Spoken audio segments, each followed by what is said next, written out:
قال الله تبارك وتعالى في القرآن المجيد بعد أعوذ بالله من الشيطان الرجيم لقد من الله على المؤمنين إذ بعث فيهم رسولا وقال النبي صلى الله عليه وسلم لا يؤمن أحدكم حتى أكون أحب إليه من والده وولده والناس أجمعين أو كما قال عليه الصلاة والسلام۔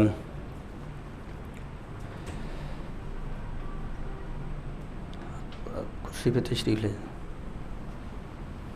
بزرگ جو بڑی عمر کے یا بیماری کی وجہ سے کرسی پہ بیٹھنا چاہیں تو کرسی پہ، اندر ایک دو اور کرسیاں بھی لیں، شرافت صاحب وغیرہ دوسرے۔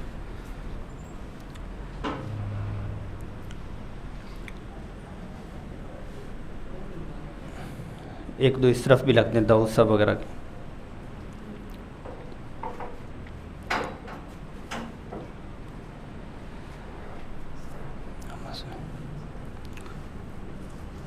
آج کا ہمارا یہ مبارک سلسلہ حقیقت میں مبارک سلسلہ ہے، جس میں عقائد و جہاں صلی اللہ علیہ وسلم کی حیات طیبہ کے حوالے سے شناسائی بھی ہوگی اور رسول اللہ صلی اللہ علیہ وسلم کی حیات طیبہ سے لگن، محبت اور پیار بھی ہوگا۔ یہ سلسلہ وار ہمارا یہ سفر مکۃ المکرمہ کا 13 سال اور مدینۃ المنورہ کے 10 سال انشاءاللہ العزیز یہ تھوڑا بہت ہم سفر کریں گے۔ ظاہر ہے کہ سفر کرتے ہوئے یا ان وادیوں سے گزرتے ہوئے ہر ایک شخص اپنی حیثیت کے مطابق ہی ان وادیوں سے فائدہ لیتا ہے، اپنے عشق اور لگن کے مطابق ہی اس کو وہاں سے دیا جاتا ہے۔ تو رسول اللہ صلی اللہ علیہ وسلم کی حیات طیبہ کا یہ سلسلہ یہ ہمارا سالانہ ہوتا ہے، اور اللہ کا کرم کہ اس ادارے کے ساتھ ساتھ سینکڑوں شہروں میں اور ہزاروں مقامات پہ الحمدللہ سیرت پڑھنے پڑھانے کے سلسلے اللہ نے جاری فرما دی۔ سیرت طیبہ کے حوالے سے ہر جگہ یہ بات چلتی ہے اور ہر سال چلتی ہے۔ اگر میں یہ کہوں کہ جہاں بھی بات ہوتی ہے وہاں یہ بات چلتی ہے کہ سیرت طیبہ معجزہ ہے۔ سیرت طیبہ رسول اللہ صلی اللہ علیہ وسلم کا معجزہ ہے۔ اس معجزے کی جو برکات ہیں وہ بھی معجزانہ ہیں، اس کی جو برکات ہیں وہ بھی معجزانہ ہیں۔ ہم نے، ہمارے بڑوں نے الحمدللہ قرآن عزیز کو پڑھا پڑھایا اور اس کے الفاظ پہ بھی محنت ہوئی اور فہم اور تفہیم کے اعتبار سے بھی محنت ہوئی، اور اس کی برکات کو بھی خوب لیا۔ ان کی برکات کو کس درجے کا خوب لیا، آپ جو بڑے حضرات ہیں یہ جانتے ہیں کہ جو ہمارے بڑے علماء کرام بغیر چٹائی بغیر تپائی کے انہوں نے سلسلے شروع کیے، اور دینی سلسلے جو فراوانی تھی وہ تو ہیں ہی ہیں، اللہ جل جلالہ نے ان کی نسلوں کو بھی خوب نوازا، ہر اعتبار سے خوب نوازا۔ ایسے ہی جیسے قرآن عزیز کا آتا ہے کہ لا تنقضی عجائبہ، کہ قرآن عزیز کے جواہر، قرآن عزیز کے موتی، قرآن عزیز کے جو کیا کہتے ہیں کہ خزانے، یہ کسی صورت کبھی بھی ختم نہیں ہوں گے۔ تو آپ صلی اللہ علیہ وسلم کے اخلاقیات اور رسول اللہ صلی اللہ علیہ وسلم کے رویے کے حوالے سے حضرت عائشہ رضی اللہ عنہا سے پوچھا گیا کہ جیسے ہم کہتے ہیں کہ حضرت جی کے جو اخلاق تھے، روٹین زندگی تھی، گھریلو زندگی تھی، کہ کوئی ایک چارٹ ہمیں دے دیں، کوئی چھوٹا سا کتابچہ ہمیں دے دیں، کوئی نوٹس ہمیں تیار کر کے دے گئے، حضرت کی کیا رہن سہن کی چیزیں تھیں۔ تو پوچھا گیا کہ حضرت محمد مصطفیٰ صلی اللہ علیہ وسلم کی حیات طیبہ کا اخلاقیات کا پہلو ہمیں چاہیے۔ تو عائشہ رضی اللہ عنہ فرماتی ہیں کان خلقہ القرآن، قرآن عزیز یہ وہ کتاب ہے جو رسول اللہ صلی اللہ علیہ وسلم کے اخلاقیات ہے۔ تو آپ صلی اللہ علیہ وسلم کی حیات قرآن، اور قرآن خود بھی قرآن۔ علماء نے یہ بھی لکھا ہے کہ اگر یہ تقسیم کی جائے کہ قرآن دو ہیں، قرآن دو ہیں، ایک قرآن صامت ہے، سائلنٹ، خاموش ہے، اور ایک قرآن ناطق ہے، عربی زبان میں بولنے والا ہے۔ قرآن صامت وہ جو کتابی شکل میں ہمارے ہاں موجود ہے، قرآن صامت وہ جو ہم محفوظ کر لیتے ہیں اپنے سینوں میں، اور قرآن ناطق کون ہے؟ وہ خود رسول اللہ صلی اللہ علیہ وسلم۔ تو آپ صلی اللہ علیہ وسلم کی حیات طیبہ اور لگاؤ اور ان کے جو سلسلے ہیں اس کے لیے ہم پہلے سے ہی یہ نیت کریں کہ اس سے جو بنیادی طور پر مقصود ہے، جو بنیادی طور پر مقصود ہے وہ رسول اللہ صلی اللہ علیہ وسلم کی محبت ہے، آپ صلی اللہ علیہ وسلم سے عشق ہے، رسول اللہ صلی اللہ علیہ وسلم سے لگن ہے۔ کہنا بڑا آسان ہے اور ایزی بھی ہے اور کہہ بھی جاتے ہیں، گزر بھی جاتے ہیں، لیکن یہاں جہاں عشق، جہاں لگن، جہاں پیار، یہاں وابستگی، جہاں جو دل لگی ہوتی ہے، وہاں بندے کو پتہ ہی ہوتا ہے کہ اس نے وہاں پہ اپنے کون سے رویے اختیار کرنے ہیں، کس زندگی اور کس ڈگر کے اوپر اس نے اپنی زندگی گزارنی ہے۔ سیرت طیبہ کی کچھ جو ہے وہ تمہیدی چیزیں آپ کے سامنے آج آئیں گی، اور ساتھ ہی آپ صلی اللہ علیہ وسلم کی ولادت باسعادت آباء و اجداد سے سلسلہ چلتا ہوا، تو انشاءاللہ 9:30 تک ہماری کلاس کا 8:15 سے 9:30 کے درمیان تک ہماری کلاس چلا کرے گی۔ سیرت کی اہمیت کے حوالے سے یہ ہے کہ انسانی زندگی، اس کی ضرورتیں اور قوانین قدرت، یہ ساری کی ساری سیرت کے ساتھ اللہ جل جلالہ نے جوڑ دی ہیں۔ انبیاء علیہ الصلوۃ والسلام کی بعثت اور قانون قدرت، ان تمام کا نچوڑ بھی سیرت طیبہ ہے، اور انبیاء کرام کی بعثت اور لوگوں کا سلوک اور دنیا کی تعریف میں مختلف نمونے اور نمونہ نبوی، ہر قسم کے ہر بندہ زندگی کا ایک نمونہ دیتا ہے۔ جی میری روٹین یہ ہے کہ میں صبح جاگتا ہوں، ناشتہ کرتا ہوں، اور میری خوراک یہ ہے اور میری صحت یہ ہے۔ ہر بندہ اپنی اپنی روٹین پیش کرتا ہے، یا یوں کہیں کہ ہر مذہب اور مسلک میں آگے ہر تہذیب اور ثقافت میں کچھ نمونے ہوتے ہیں، اور اللہ جل جلالہ نے رسول اللہ صلی اللہ علیہ وسلم کو ایسا نمونہ اسوۃ الحسنہ فرمایا، خوبصورت، حسین، پرکشش، جاذب نمونہ اللہ جل جلالہ نے بنایا۔ آپ صلی اللہ علیہ وسلم کی جو سیرت طیبہ ہے، اس میں سیرت اور تاریخ میں یہ ہے کہ سیرت کے اندر تاریخیت بھی پائی جاتی ہے، کاملیت بھی پائی جاتی ہے، جامعیت بھی پائی جاتی ہے، عملیت بھی پائی جاتی ہے۔ مطلب یہ ہے کہ کچھ لوگ ہوتے ہیں، اب ادارہ بنا لیں تو کہتے ہیں جی کتنے سال ہوئے آپ کو، کالونی بنا لیں تو کہتے ہیں یہ کون لوگ ہیں جنہوں نے کالونی بنائی ہے، ان کا پس منظر کیا ہے، یہ کون ہیں۔ نئے بندے کو نہ کوئی اپنا بچہ دیتا ہے، نہ کوئی پلاٹ خریدتا ہے، نہ کوئی بڑا سودا کرتا ہے کہ بھئی ان کا پتہ کوئی نہیں، اتا پتہ ہی کوئی نہیں، کہ جی خاندانی حکیم صاحب ہیں، پھر کہتے ہیں جی خاندانی کاروباری لوگ ہیں۔ تو مطلب یہ کہ تاریخیت، سیرت کو ایک تاریخ جو ہے وہ حامل ہے، پس منظر ہے، اور وہ پس منظر آدم علیہ السلام کی تخلیق سے بھی پہلے کا ہے۔ اور کیا ہے؟ کاملیت جو پائی جا رہی وہ یہ ہے کہ بہت سے لوگ ایسے ہوتے ہیں، مطلب یہ ہے کہ ان کے ہاں ایک پل کا، ایک لمحے کا تو ایک طرف سے تو کوالٹی ہوتی ہے، لیکن دوسری طرف سے کوئی نہیں ہوتی۔ علمی طور پر مضبوط ہوتے ہیں لیکن مینجمنٹ میں وہ کامل نہیں ہوتے۔ اچھا آفس میں تو وہ کامیاب ہوتے ہیں، گھر میں کامیاب کوئی نہیں ہوتے۔ گھر میں بڑے کامیاب ہوتے ہیں، باہر گلی محلے میں بالکل وہ فیل ہو جاتے ہیں، ان کے اندر کاملیت نہیں پائی جاتی، جبکہ رسول اللہ صلی اللہ علیہ وسلم کی سیرت طیبہ میں کاملیت پائی جاتی۔ ہر پل، ہر لمحہ، کیا ہے جی چھوٹے میاں صاحب سے آپ ملنے، بڑے میاں صاحب کے پاس ٹائم کوئی نہیں ہے، وہ نہیں ٹائم دیتے، وہ نہیں سلام کرتے، وہ نہیں کمپنی دیتے، وہ نہیں لفٹ کرواتے۔ اب وہاں کیا ہے کہ رسول اللہ صلی اللہ علیہ وسلم کی حیات طیبہ میں کیا مل رہا؟ اپنی تمام تر مصروفیات کے باوجود، مدنی زندگی میں اپنی تمام تر سرگرمیوں کے باوجود، ایک چھوٹا بچہ بھی آتا ہے تو بچے کی نفسیات کو مد نظر رکھتے ہوئے ان کے ساتھ ویسے ہی ڈیل فرماتے۔ ایک بدو آتا ہے تو بدو کے ساتھ اس کے حیوانات، اس کے کھیت اور اس کی جو دوسری چیزیں ہیں وہ ساری اس سے پوچھ کے اس کو ڈیل کر رہے۔ اگر سفیر آ رہے تو ان کے لیے رسول اللہ صلی اللہ علیہ وسلم جبہ پہن کے آ رہے۔ اگر بوڑھی خاتون آ رہی تو خواتین کو مد نظر رکھتے ہوئے بوڑھی خاتون سے مزاح بھی فرما رہے۔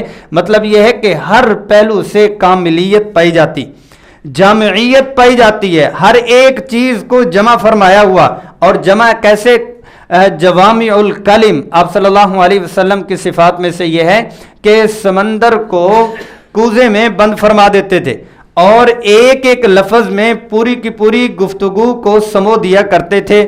عملیت بھی ہے کہ سارے ہی کیا ہے کہ نیا پاکستان بنا کے بیٹھے ہوئے، سارے ہی اپنے اپنے طور پر سسٹم کو چینج کرنے کی فائل لے کر بیٹھا ہوئے ہیں، لیکن یہ ہے کہ عملی طور پر سارے فیل ہیں، عملی طور پر سارے فیل ہیں۔ ہر دوسرا تیسرا ویژن لے کے بیٹھا ہوا ہوں، جی میں 10 سال سے یہ سوچ رہا ہوں کہ کاروبار یوں ہونے چاہیے، ہمارا ایجوکیشن سسٹم یوں ہونا چاہیے، ہمارا ہیلتھ سسٹم یوں ہونا چاہیے، ہمارا جو ہے معاشرتی سسٹم یوں ہونا چاہیے۔ کچھ لوگ اس طرح کے لے کے بیٹھے ہوتے ہیں لیکن عملی طور پر وہ زیرو ہوتے ہیں۔ یہاں کیا ہے کہ آپ صلی اللہ علیہ وسلم نے جو فرمایا وہ عمل بھی کیا، بلکہ بعض اوقات اس میں روایات میں کہہ لیں یا تعبیر میں کہ ایسا بھی ہوا کہ قرآن نے کہا اور رسول نے کیا، اور ایسا بھی ہوا کہ رسول نے کیا اور قرآن نے کہا۔ اتنی عملیت، اتنا آپس میں جوڑ۔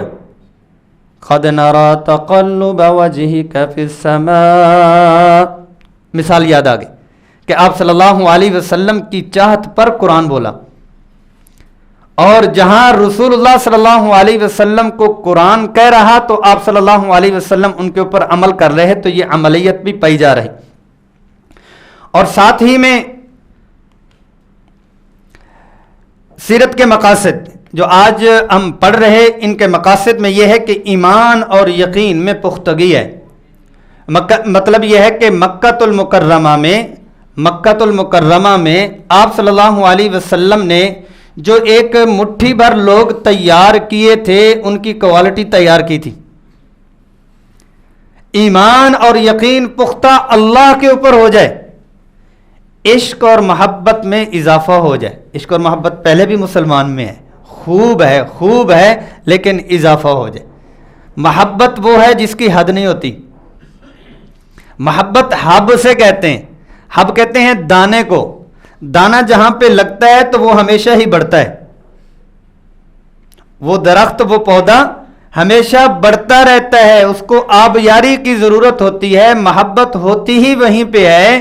اگر محبت رک جائے اور محبت میں اکتاہٹ آ جائے تو وہ محبت ہوتی ہی نہیں ہے۔ تو اضافہ رسول اللہ صلی اللہ علیہ وسلم کی محبت کا اضافہ ہو جائے، اور وہ اضافہ کیا ہے کہ بہت ہی زیادہ۔ پچھلے دنوں میں سفر پہ تھے تو دبئی کے ایک دوست، مطلب یہ ہے کہ ہر ماحول میں جہاں سیرت طیبہ کا ماحول ہوتا ہے وہ بہت ہی زیادہ عزیز ہوتا ہے۔ وہ کہنے لگے کہ میں اپنے بچوں کو اسکول جاتے ہوئے روزانہ سیرت طیبہ سکھلاتا ہوں، روزانہ ترتیب وار سناتا ہوں۔ اگلی بات کرتے ہوئے رو پڑے۔ میں نے کیا ہوا؟ کہتے ہیں جمعے کا دن 2 دن چھٹی، تو بچے کہتے ہیں بابا جانی جو ذات کے بارے میں آپ ہمیں روزانہ بتلاتے ہیں، اس چھٹی میں ہم ان کو ملنے کے لیے جائیں۔ جذبہ ہے، ہم ان کو ملنے کے لیے اس چھٹی میں جائیں گے۔ رو پڑے کہ بچوں میں بھی چاہت ہے کہ ایسی ذات سے تو ملاقات ہونی چاہیے، ایسی ذات سے تو سلام ہونا چاہیے، ان کی محفل میں بیٹھنا چاہیے۔ اور کیا ہے؟ سلیقہ زندگی سے آگاہی کہ رسول اللہ صلی اللہ علیہ وسلم کی جو حیات ہے، حیات برائے حیات نہیں، زندگی برائے زندگی نہیں، بلکہ زندگی برائے عمل ہے۔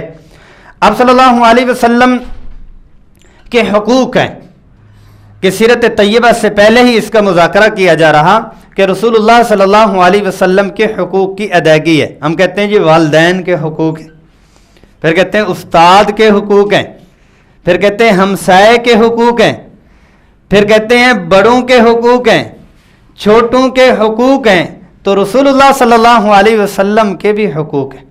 آپ صلی اللہ علیہ وسلم کا سب سے پہلا حق کیا ہے؟ اشہد ان لا الہ الا اللہ واشہد ان محمدا عبدہ ورسولہ، کہ آپ صلی اللہ علیہ وسلم پر ایمان لانا، تصدیق کرنا۔ اور دوسرا حق کیا ہے کہ محبت اور عقیدت رکھنا، محبت اور عقیدت رکھنا، کہ علم الرسول کو محبت الرسول اور محبت الرسول کو علم الرسول دونوں کا جوڑ ہونا لازم ہے صلی اللہ علیہ وسلم. بہت سارے لوگ ہیں ریسرچ کرتے ہیں لیکن محبت نہیں. بہت سارے لوگ ہیں محبت کرتے ہیں، نعرے بھی لگاتے ہیں، سب کچھ کرتے ہیں، لیکن کیا ہے کہ علم نہیں کہ محبت کو رخ کیا ہونا چاہیے. تو دونوں کا جوڑ ہو جائے. ادب اور عظمت، ادب اور عظمت، ادب اور عظمت نام میں بھی، کہ جب بھی نام آئے تو صلی اللہ علیہ وسلم پیار سے ادب سے بھاگنا نہیں چاہیے. تحریر لکھ رہے ہوتے ہیں، سعد اوپر لکھ لیتے ہیں، جائز نجائز کی طرف نہیں جا رہا. ادب اور محبت یہی ہے کہ پورا درود شریف پڑھا بھی جائے، لکھا بھی جائے. آپ صلی اللہ علیہ وسلم کی اولاد کا تذکرہ، اصحاب کا تذکرہ، ان کے شہر کا تذکرہ ادب اور عظمت ہے تو پھر ان جگہوں پر ٹھہر جانا چاہیے. اطاعت اور اتباع، آپ صلی اللہ علیہ وسلم نے جو فرمایا ان کے اوپر عمل کرنا، اور درود السلام کی کثرت کرنا. درود السلام کی کثرت. امتی اور نبی کے درمیان کا درود السلام کے ساتھ جو رشتہ بنایا گیا یہ بہت ہی حسین ہے. ایک عام کمزور امتی کی رسائی اور دروازہ دے دیا، اس کو پاسورڈ دے دیا کہ آپ یہ لگاؤ اور مجھ تک پہنچ جاؤ. نماز کے آداب ہیں، پورے نہ کیے تو نماز کوئی نہیں. قرآن کے آداب ہیں، پورے نہ کیے تو تلاوت کوئی نہیں. درود السلام کے آداب سے برکت ضرور ہے، لیکن ایک وہ شخص ہے جس نے 10 سال سے عید کی نماز بھی نہیں پڑھی.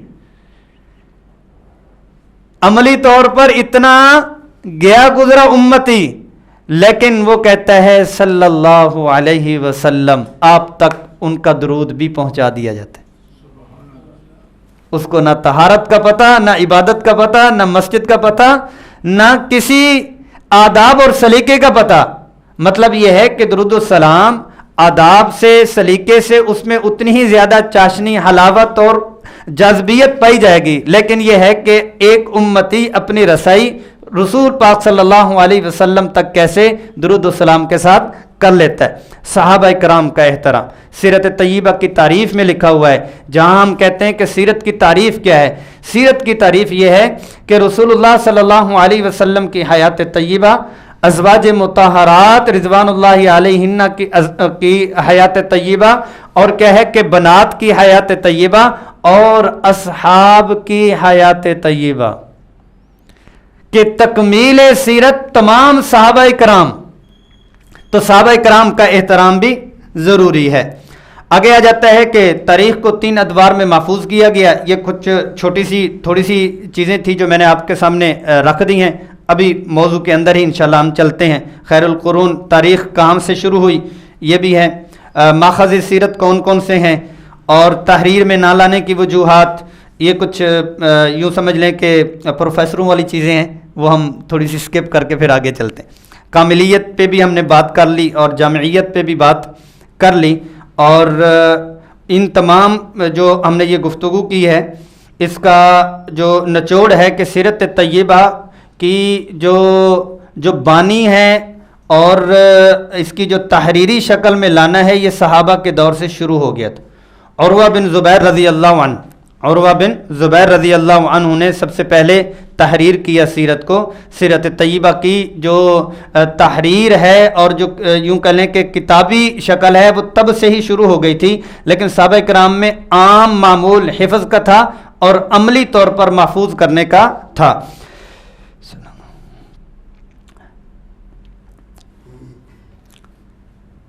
جزیرہ عرب کے جغرافیہ کے حوالے سے یہ ہے کہ مکۃ المکرمہ اور کعبہ، اس کو نافۃ الارض کہا جاتا ہے.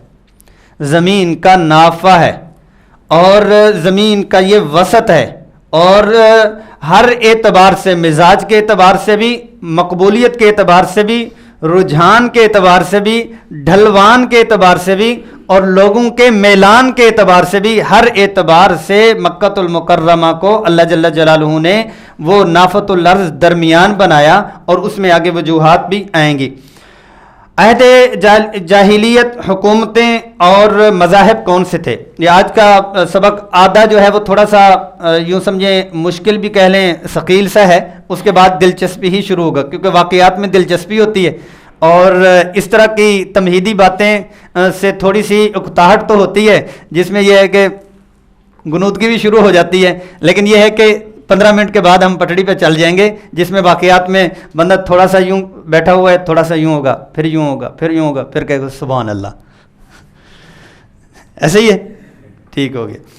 تو مذاہب یہ بتانا اس لیے ضروری ہے کہ پہلوان جی کہتے آج کل اسکول میں کیا ہوتا ہے، ماشاءاللہ جی میرا بچہ فرسٹ پوزیشن، میں نے کہا پوچھو کتنی فرسٹ، بچے کتنے تھے؟ پتہ چلے ایک ہی بچہ ہے پتہ چلے کلاس میں ایک ہی بچہ ہے۔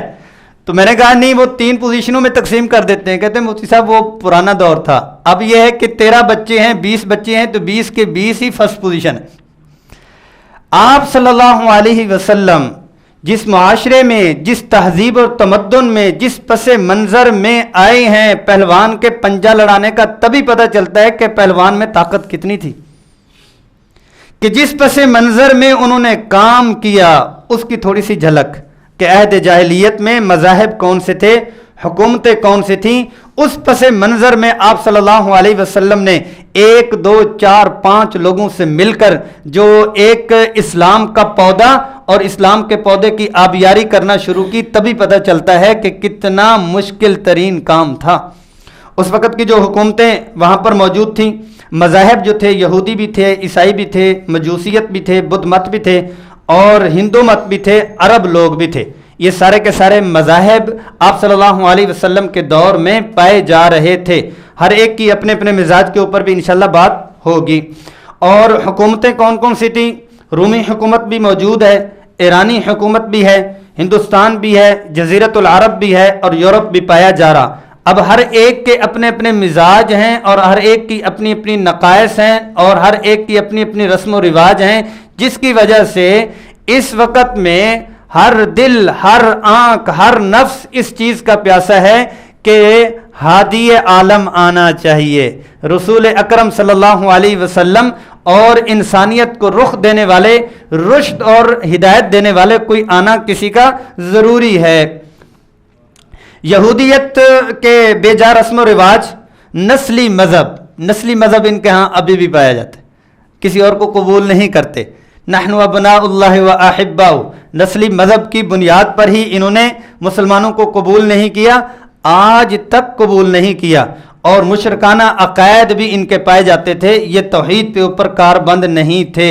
اگرچہ ان کے پاس قرآنی علوم، آسمانی علوم موجود تھے، لیکن آسمانی علوم ہونے کے باوجود بھی یہ شرک میں لت پت ہوئے تھے۔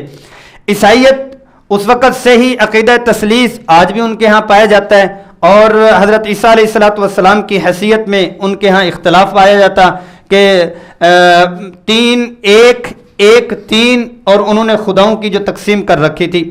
مجوسیت اور وہ آگ کی پرستش کرنے والے، اور بدھ مت جو ہے وہ گو ماتا ان کی پرستش کرنے والے، ہندو مت ان کا ابھی بھی اسی طرح کا عقیدہ پایا جاتا ہے۔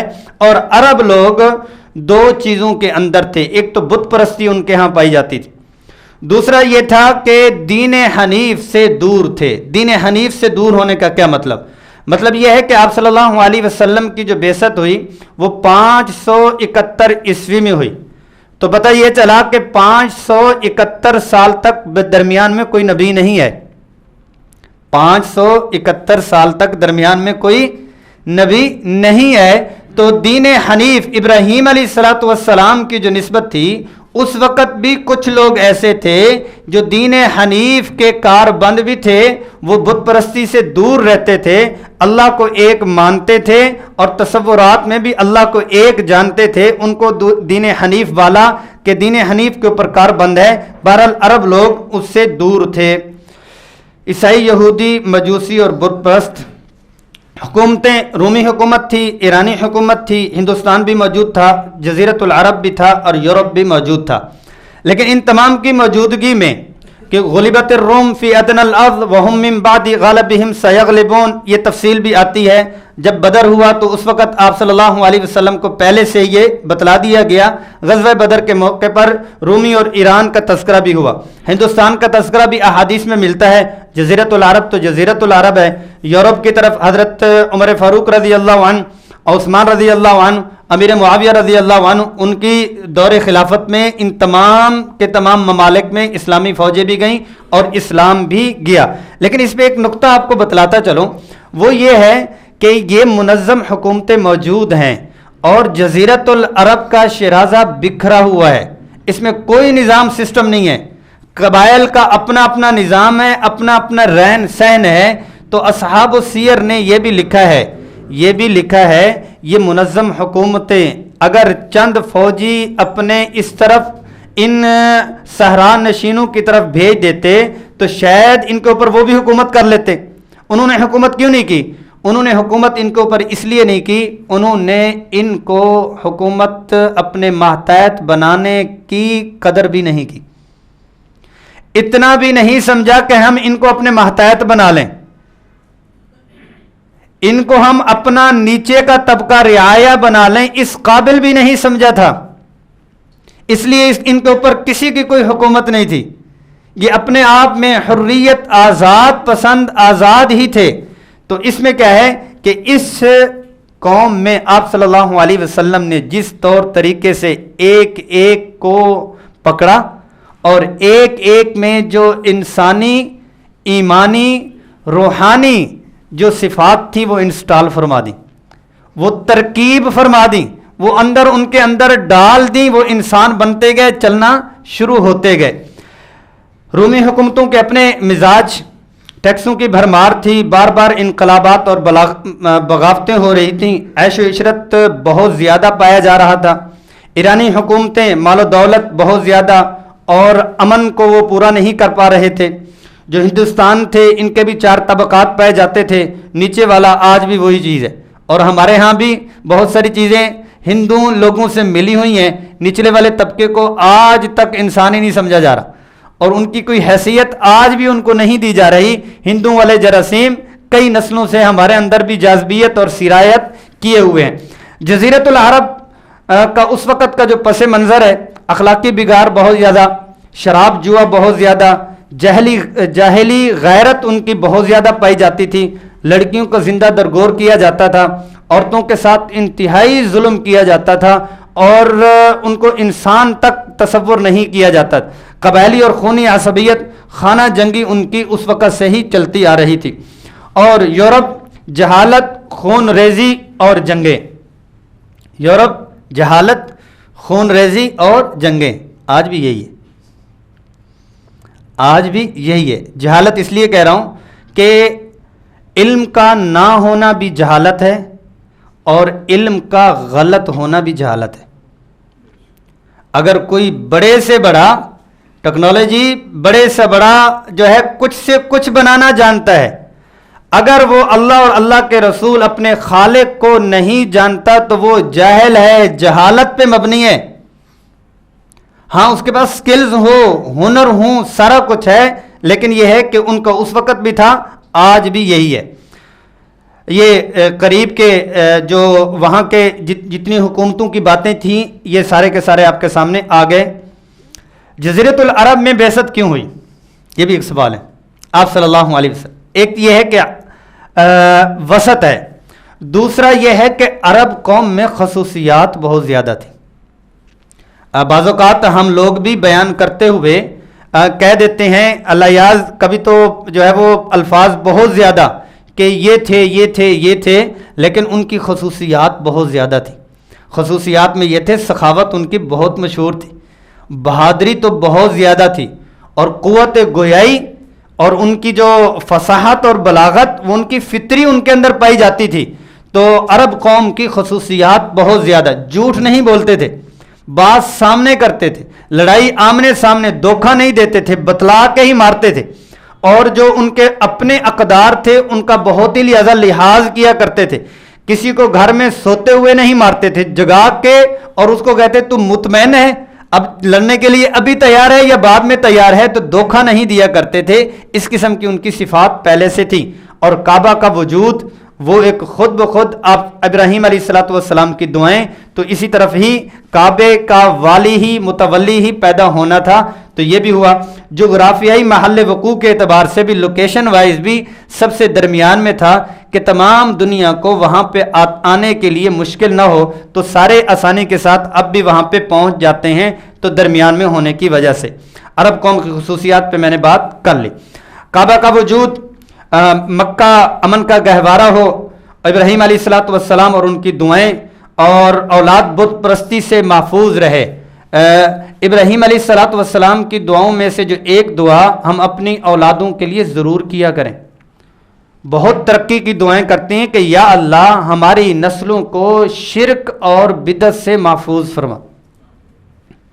ابراہیم علیہ الصلوۃ والسلام کی دعا اپنی اولادوں کے لیے کہ شرک اور بدعت سے یہ محفوظ رہیں.